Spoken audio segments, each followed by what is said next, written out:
Well, thank you, and thanks to all the gathered delegates and luminaries and media professionals, and thanks especially to the hosts of the Munich Security Conference for being able to put on such an incredible event. We're, of course, thrilled to be here. We're happy to be here. And, you know, one of the things that I wanted to talk about today is, of course, our shared values. And, you know, it's great to be back in Germany. As you heard earlier, I was here last year as United States Senator. I saw Foreign Secretary David Lammy and joked that both of us last year had different jobs than we have now. But now it's time for all of our countries, for all of us who have been fortunate enough to be given political power by our respective peoples, to use it wisely to improve their lives. And I want to say that, you know, I was fortunate in my time here to spend some time outside the walls of this conference over the last 24 hours. And I've been so impressed by the hospitality of the people, even as, of course, as they're reeling from yesterday's horrendous attack. And the first time I was ever in Munich was with my wife, actually, who's here with me today, on a personal trip. And I've always loved the city of Munich, and I've always loved its people. And I just want to say that we're very moved, and our thoughts and prayers are with Munich and everybody affected by the evil inflicted on this beautiful community. We're thinking about you, we're praying for you, and we will certainly be rooting for you in the days and weeks to come. Now,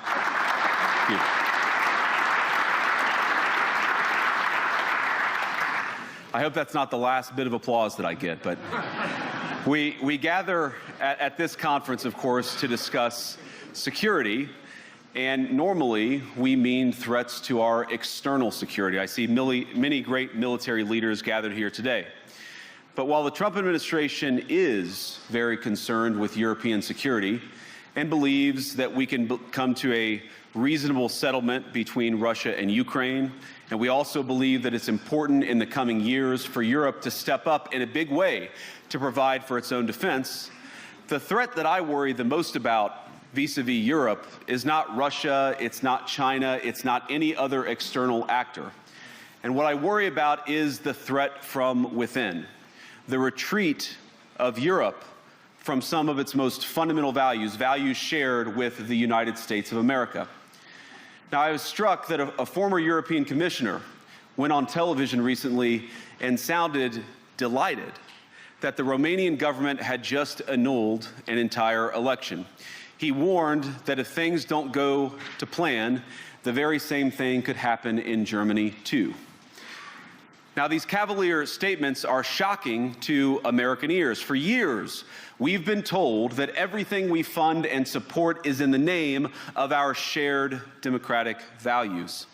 Everything from our Ukraine policy to digital censorship is billed as a defense of democracy. But when we see European courts canceling elections and senior officials threatening to cancel others, we ought to ask whether we're holding ourselves to an appropriately high standard. And I say ourselves because I fundamentally believe that we are on the same team. We must do more than talk about democratic values, we must live them. Now, within living memory of many of you in this room, the Cold War positioned defenders of democracy against much more tyrannical forces on this continent. And consider the side in that fight that censored dissidents, that closed churches, that canceled elections. Were they the good guys? Certainly not. And thank God they lost the Cold War. They lost because they neither valued nor respected all of the extraordinary blessings of liberty. The freedom to surprise, to make mistakes, to invent, to build. As it turns out, you can't mandate innovation or creativity, just as you can't force people what to think, what to feel, or what to believe. And we believe those things are certainly connected. And unfortunately, when I look at Europe today, it's sometimes not so clear what happened to some of the Cold War's winners. I look to Brussels, where EU commissars warn citizens that they intend to shut down social media during times of civil unrest the moment they spot what they've judged to be, quote, hateful content. Or to this very country, where police have carried out raids against citizens suspected of posting anti-feminist comments online as part of, quote, combating misogyny on the internet, a day of action. I look to Sweden, where 2 weeks ago the government convicted a Christian activist for participating in Koran burnings that resulted in his friend's murder. And as the judge in his case chillingly noted, Sweden's laws to supposedly protect free expression do not, in fact, grant, and I'm quoting, a free pass to do or say anything without risking offending the group that holds that belief. And perhaps most concerningly, I look to our very dear friends, the United Kingdom, where the backslide away from conscience rights has placed the basic liberties of religious Britons in particular in the crosshairs. A little over 2 years ago, the British government charged Adam Smith Connor, a 51-year-old physiotherapist and an Army veteran, with the heinous crime of standing 50 meters from an abortion clinic and silently praying for 3 minutes. Not obstructing anyone, not interacting with anyone, just silently praying on his own.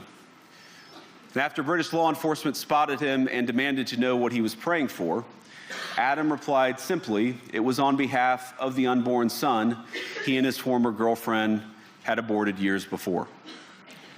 Now, the officers were not moved. Adam was found guilty of breaking the government's new buffer zones law, which criminalizes silent prayer and other actions that could influence a person's decision within 200 meters of an abortion facility. He was sentenced to pay thousands of pounds in legal costs to the prosecution. Now, I wish I could say that this was a fluke, a one-off crazy example of a badly written law being enacted against a single person. But no, this last October, just a few months ago, the Scottish government began distributing letters to citizens whose houses lay within so-called safe access zones, warning them that even private prayer within their own homes may amount to breaking the law. Naturally, the government urged readers to report any fellow citizen suspected guilty of thought crime. In Britain and across Europe, free speech, I fear, is in retreat. And in the interest of comedy, my friends, but also in the interest of truth, I will admit that sometimes the loudest voices for censorship have come not from within Europe, but from within my own country, where the prior administration threatened and bullied social media companies to censor so-called misinformation. Misinformation like, for example, the idea that coronavirus had likely leaked from a laboratory in China. Our own government encouraged private companies to silence people who dared to utter what turned out to be an obvious truth. So I come here today not just with an observation, but with an offer. And just as the Biden administration seemed desperate to silence people for speaking their minds, so the Trump administration will do precisely the opposite, and I hope that we can work together on that. In Washington, there is a new sheriff in town, and under Donald Trump's leadership, we may disagree with your views, but we will fight to defend your right to offer it in the public square, agree or disagree.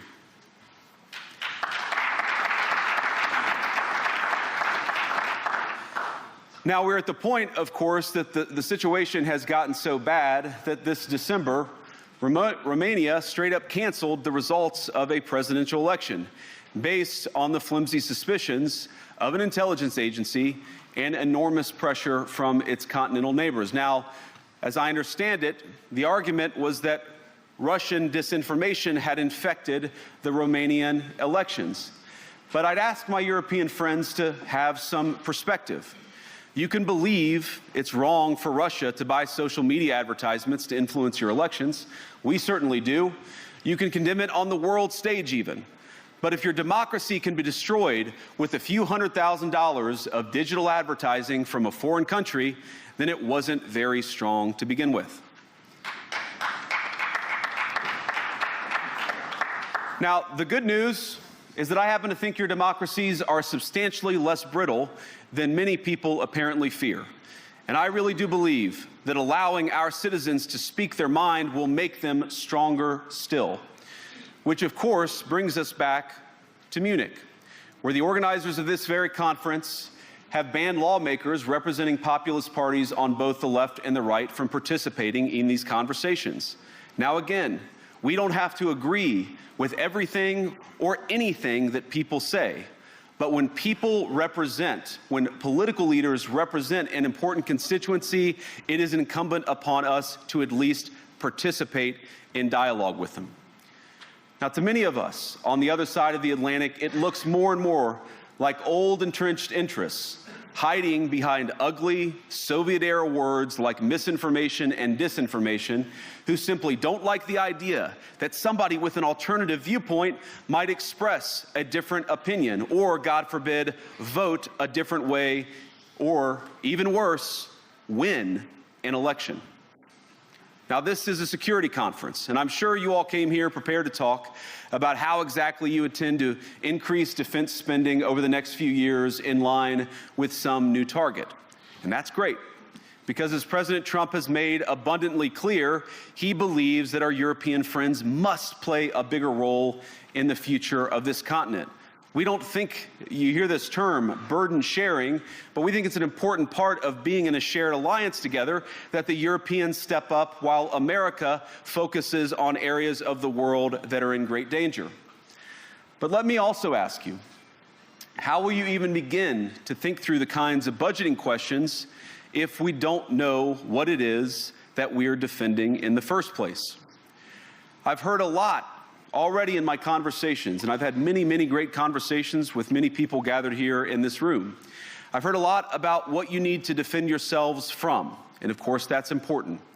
But what has seemed a little bit less clear to me, and certainly I think to many of the citizens of Europe, is what exactly it is that you're defending yourselves for. What is the positive vision that animates this shared security compact that we all believe is so important?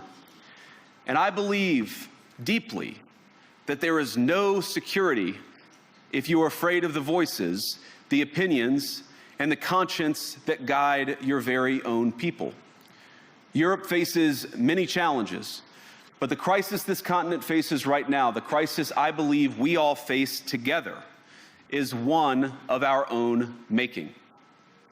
If you're running in fear of your own voters, there is nothing America can do for you. Nor, for that matter, is there anything that you can do for the American people who elected me and elected President Trump. You need democratic mandates to accomplish anything of value in the coming years. Have we learned nothing that thin mandates produce unstable results? But there is so much of value that can be accomplished with the kind of democratic mandate that I think will come from being more responsive to the voices of your citizens. If you're going to enjoy competitive economies, if you're going to enjoy affordable energy and secure supply chains, then you need mandates to govern, because you have to make difficult choices to enjoy all of these things. And of course, we know that very well in America. You cannot win a democratic mandate by censoring your opponents or putting them in jail, whether that's the leader of the opposition, a humble Christian praying in her own home, or a journalist trying to report the news. Nor can you win one by disregarding your basic electorate on questions like who gets to be a part of our shared society. And of all the pressing challenges that the nations represented here face, I believe there is nothing more urgent than mass migration. Today, almost 1 in 5 people living in this country moved here from abroad. That is, of course, an all-time high. It's a similar number, by the way, in the United States, also an all-time high. The number of immigrants who entered the EU from non-EU countries doubled between 2021 and 2022 alone, and of course it's gotten much higher since. And we know the situation, it didn't materialize in a vacuum. It's the result of a series of conscious decisions made by politicians all over the continent and others across the world over the span of a decade. We saw the horrors wrought by these decisions yesterday in this very city. And of course, I can't bring it up again without thinking about the terrible victims who had a beautiful winter day in Munich ruined. Our thoughts and prayers are with them and will remain with them. But why did this happen in the first place? It's a terrible story, but it's one we've heard way too many times in Europe and unfortunately too many times in the United States as well. An asylum seeker, often a young man in his mid-20s, already known to police, rams a car into a crowd and shatters a community. How many times must we suffer these appalling setbacks before we change course and take our shared civilization in a new direction? No voter on this continent went to the ballot box to open the floodgates to millions of unvetted immigrants. But you know what they did vote for? In England, they voted for Brexit, and agree or disagree, they voted for it. And more all over Europe, they're voting for political leaders who promise to put an end to out-of-control migration. Now, I happen to agree with a lot of these concerns, but you don't have to agree with me. I just think that people care about their homes, they care about their dreams, they care about their safety and their capacity to provide for themselves and their children. And they're smart. I think this is one of the most important things I've learned in my brief time in politics. Contrary to what you might hear a couple mountains over in Davos, the citizens of all of our nations don't generally think of themselves as educated animals or as interchangeable cogs of a global economy. And it's hardly surprising that they don't want to be shuffled about or relentlessly ignored by their leaders. And it is the business of democracy to adjudicate these big questions at the ballot box. I believe that dismissing people, dismissing their concerns, or worse yet, shutting down media, shutting down elections, or shutting people out of the political process protects nothing. In fact, it is the most surefire way to destroy democracy. And speaking up and expressing opinions isn't election interference. Even when people express views outside your own country, and even when those people are very influential. And trust me, I say this with all humor, if American democracy can survive 10 years of Greta Thunberg scolding, you guys can survive a few months of Elon Musk. But what no democracy, American, German, or European, will survive is telling millions of voters that their thoughts and concerns, their aspirations, their pleas for relief are invalid or unworthy of even being considered. Democracy rests on the sacred principle that the voice of the people matters. There's no room for firewalls. You either uphold the principle or you don't. Europeans, the people, have a voice. European leaders have a choice. And my strong belief is that we do not need to be afraid of the future. You can embrace what your people tell you, even when it's surprising, even when you don't agree. And if you do so, you can face the future with certainty and with confidence, knowing that the nation stands behind each of you. And that, to me, is the great magic of democracy. It's not in these stone buildings or beautiful hotels. It's not even in the great institutions that we have built together as a shared society. To believe in democracy is to understand that each of our citizens has wisdom and has a voice. And if we refuse to listen to that voice, even our most successful fights will secure very little. As Pope John Paul II, in my view, one of the most extraordinary champions of democracy on this continent or any other, once said, "Do not be afraid." We shouldn't be afraid of our people, even when they express views that disagree with their leadership. Thank you all. Good luck to all of you. God bless you.